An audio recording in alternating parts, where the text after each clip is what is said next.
This is Randy Gonzales Jr., and I'm super excited to be here with the Deacon, Jim Vargas from Father Joe's, and we're going to be explaining to you kind of things that we do to help the community bring everybody up, because when the high tide rises, it rises all the ships. So I'm super excited that you're actually here to join us once again, many years in the making. So thanks for coming out. It's good seeing you. It has been pre-pandemic was the last time I saw you. So exactly 2 years ago. Yeah, this is really good. I'm glad to have you back. Absolutely. So first of all, Deacon Jim, what I want you to do is explain to everybody that's watching, what actually does Father Joe's do for those that don't know? Sure. No, it's a great question.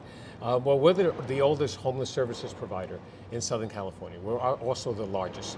We have, on any given night, we provide some level of housing and support to about 3,000 individuals. That's anywhere from a shelter bed, transitional housing, could be all the way up to affordable housing. I mean, right here, we are actually in our latest development, St. Teresa of Calcutta Villa. This has 407 homes. Wow. Across 14 stories. We cut the ribbon in February, so it's really spanking new. And congratulations. Yeah, oh, that's thank awesome. You. No, yeah, I know, I saw that. My new baby. I love this. I love this. Hand clap. No, thank you. I appreciate that. You know, it's all for God's glory. Absolutely, you know? absolutely. Because you're doing something good, and I think great opportunity actually comes from taking those risks, taking those chances, and doing something that's going to impact a lot of people. And it's amazing. That's where it gets my heart. It gets me choked up too. No, I know, yeah. and it is. I mean, it truly is God's work. I mean, we here in San Diego, we have the 7th largest homeless population in the United States, the 2nd largest veterans homeless population. There are almost 8,000 individuals. Last count was about 8,000 individuals, half of whom are unsheltered at all. They're on the streets, right? So it's a big population, and so. Yeah, we're blessed to be able to do what we do, and yes, sheltering them and providing a permanent place like a home, yes, like an apartment. That's what it's all about. That's the end goal. Yeah. In the interim, though, what we do is we get people off the streets as quickly as possible into some type of a situation. Sometimes it's an emergency shelter type of situation. We start assessing their conditions and what their needs are, because everyone is different. It's not a cookie cutter approach. Every human being is complex. They're at different points in their journey, right. let's say. So we assess their situation and we start working with them on exactly how we can best and effectively get them off the streets on a permanent basis. What we do, and we've been doing it for a long time with God's help, and it's just gratifying. I mean, I just threw out some numbers at you, but at the end of the day, each of those numbers have individuals behind them, right? 100%. And these are individuals that are impacted. I love when I visit this building, and it happens in all our buildings, but this particular one, because it's our newest, when I come in and people tell me their stories. Yeah. Right? Behind each of those numbers, there's a story. Yeah. And it's a compelling story, and it could be of domestic abuse, it could be of different violences that have been suffered on the streets, and traumas, you know, or PTSD, and there's so much of that, and so I hear their stories, and they're so grateful that now they have a place that they can call their own, and they can start healing, and that's what it's all about. You know, I know a lot of people, when they see you doing good work, they don't understand how they actually can get involved. How can somebody actually get involved in some of the programs, even on a volunteer basis, or just contributing maybe a financial contribution? How can somebody actually participate to keep doing something great like you guys are doing as well? And it's many ways. One is it's outright cash donations, obviously, and no amount is too small, no amount is too great, right? Because the need is so great, and so that's a way of doing it. And in addition to that, we have thrift stores around the city, right? So we have 4 different thrift stores, and people can go in and buy really nice merchandise at great prices, so they're benefiting from it, and also the proceeds go directly to services. All right, so that's another way. And in fact, what we sell at the thrift stores it's a direct reflection of the generosity of individuals who call us and say, you know, I have the following furniture, I have the following clothing, I'm downsizing as an example. And so they set up an appointment, and on these preset appointments, we send trucks out to individual homes, and we gather these items, we bring them in, we either sell them at the thrift stores or in our warehouses. We have cars that are donated to us. Oh wow, okay. Right? We sell those so cars. people could donate cars as well to use tax boats, deduction and stuff. Okay, yeah, and there's perfect. a tax deduction. I didn't even know that, so that's good. Yeah, there isn't. You know what? There isn't anything that you have out there, as long as it's in good condition, where we can turn it around, that we can't use. I mean, it's always there's so many ways, and then volunteering. Yes. And you know that. Yeah, I love the fact do. that you volunteered and you have been for with us for a while, and volunteer opportunities are plentiful. One is, and we'll talk about that, right? The Yes. extra Thanksgiving and Yes. Christmas time. Yes. But throughout the year, but not only Thanksgiving and Christmas, we serve breakfast, lunch, and dinner in 2 dining rooms 365 days a year. That's we serve fantastic. over 1 million Wow. meals a year. Wow. That's an important element of Yeah. what we do, right? There's so much food insecurity that's out there, and what does that lead to? If you have malnutrition, it leads to health issues, right? They show in your dental, in your dentistry in a sense, and they show in other ways, high blood pressure or high blood sugar basically, and and diabetes. So nutrition is extremely important. Right, exactly. And I think the thing that we were talking about that I've been always compelled when I first got started, even my story on why I do what I do, it started back from when I was younger. Mom didn't have a lot of money, parents got a divorce, and we got help from outside sources to where, like, gosh, if it wasn't for that help, I honestly don't know how we would have ate. I don't even know how we would have a roof over our head. Right. And as an adult, I realized later on in life, if I can contribute back, I said, no matter what, I'm going to. And so that's why I started, 7 years ago, started off with my buddy Danny Martinez, and then I took over the events after that. And you guys have been so gracious, and I'm always trying to find a way to say, how can I contribute? And it's a beautiful thing, so to not only give back, but to see the impacts. I mean, when you're at the event, and I know you see this sometimes, some of the guests there, they ask, can I just get a hug? Yeah, oh yes, and I'm like, that's right. Absolutely, Yeah, that sense of connectedness that we all need. And they a say, sense thank of family. you. And again, it chokes me up. Even right now, I get, woo, a little emotional, Yeah, and I mean, as an example of that, as I was mentioning earlier, we've just brought back congregate dining. Yes. We haven't had congregate dining. Tell everybody what happened the last 2 years. Well, the last year's pandemic happened in the last 2 years, and as a result, we wanted to keep people safe. Now, didn't mean that we stopped serving meals. Right. That's not a possibility. If anything, we had to serve more because there was increased food insecurity, and so we developed to-go meals, basically, hot, nutritious, balanced meals that we boxed, and people could pick them up and then whether it was breakfast or lunchtime or dinner time, and be able to go off and have a nice meal. We also, for those who were in their homes and couldn't come out of their homes, we developed frozen meals. So we froze these, and we've learned things, and this is not just Father Joe's Villages. I think a lot of people have encountered people who have said they've learned things throughout the pandemic, right? Yeah. We've learned so many things. One is, as an example, and I can point to so many of these frozen meals, we're going to continue them.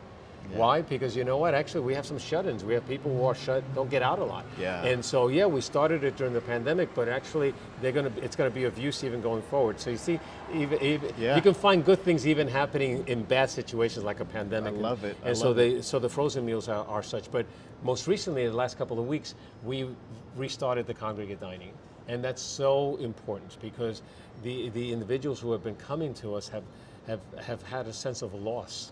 We are family to them, right? And the fact that they haven't been able to congregate, how important is it for us to congregate with our own families around the table, right? That's extremely important, especially at times of year like Thanksgiving and Christmas. Absolutely. And so for Easter, we had our first meal, congregate meal, since the pandemic, and we did it at Easter time. It was Easter Monday, the day after Easter, and just to see the faces of these individuals who were around the table with us, and just enjoying the meal and enjoying each other's conversation, and they were so appreciative, and the volunteers, and how appreciative they were that they were able to come back. Yes. Because the volunteers, and they contacted me the last 2 years. Randy, are we putting it on? I'm like, not that first year. And then last year, Randy, are we putting it on? Like, not that year, but this year. This year, we're going to do it. We With got God's it. help, We've got it. Absolutely. Absolutely. And I'm grateful to God for everything I've been blessed with, and everything that you guys are doing, and how we came together. And I believe that everything that we're doing is going to have a huge impact. And even I look at the children out there, most importantly, how they're going to be impacted, because they're going to remember, like I did when I was 9 years old, like, hey, someday I'm going to give back too. And you never know. You just never know how they're going to be impacted, but they'll see it. And we do see that. We see people coming back to us, by the way. Yeah, tell me a story if you got one like that. I have one. I have a number of them, but I'm going to share one with you. Okay. A young man who had been sending in a donation every single month It's about $10 a month, right? I've been doing it for a number of years.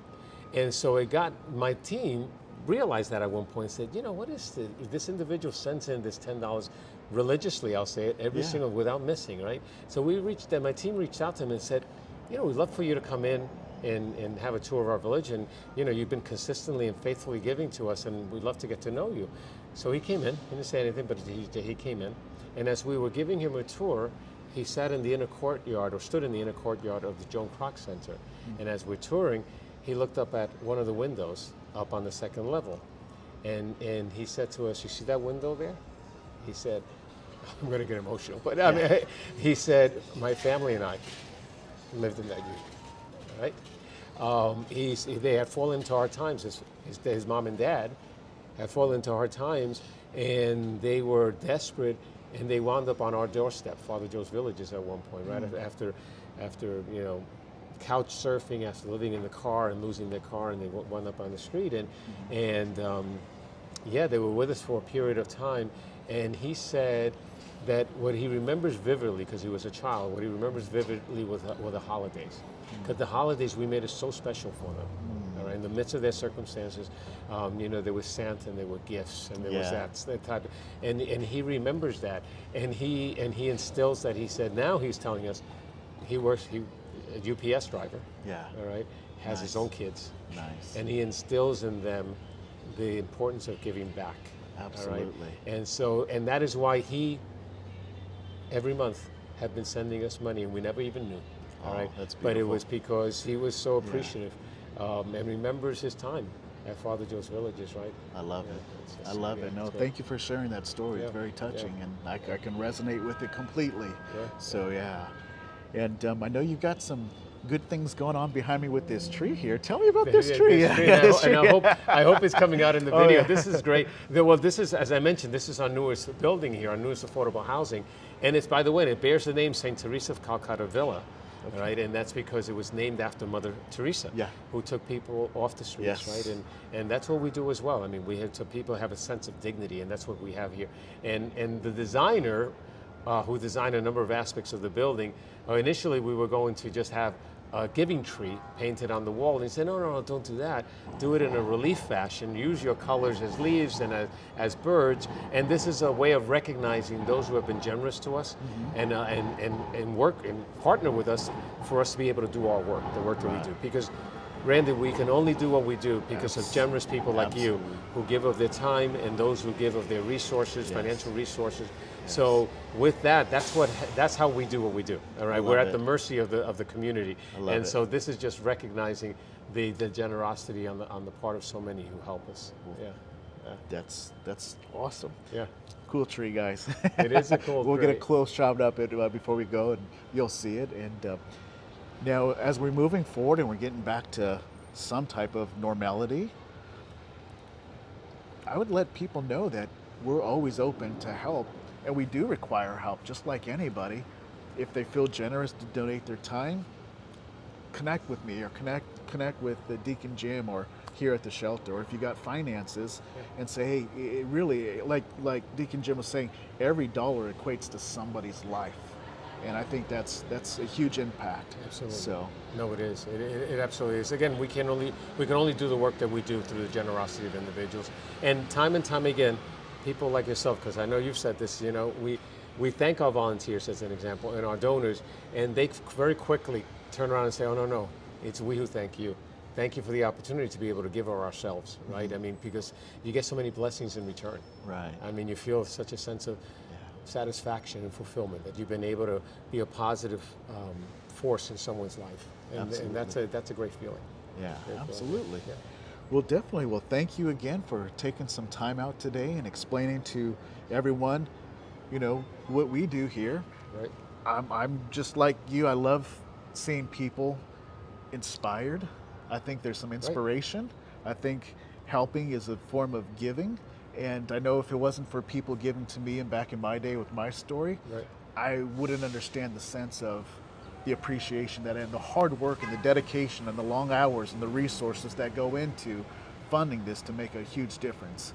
That's and right. giving people hope. So, That's right. so thank you so much. No, I appreciate thank you. it. I thank you for taking Thank you time so and much. everything you've done. And you're going to bring back some towards the end of the year. Yes. We have some meals. You want to talk about that? Absolutely, yeah. Yeah. So every year, we've been doing it for many years now. And we do the pre-Thanksgiving dinner for everyone. We feed about 700 awesome individuals. I mean, I can't tell you how many hugs I've actually gotten, and people thank you, kids. And we always get the kids a little gift. I always make sure I get them a little handwritten note and say, hey, keep your head up.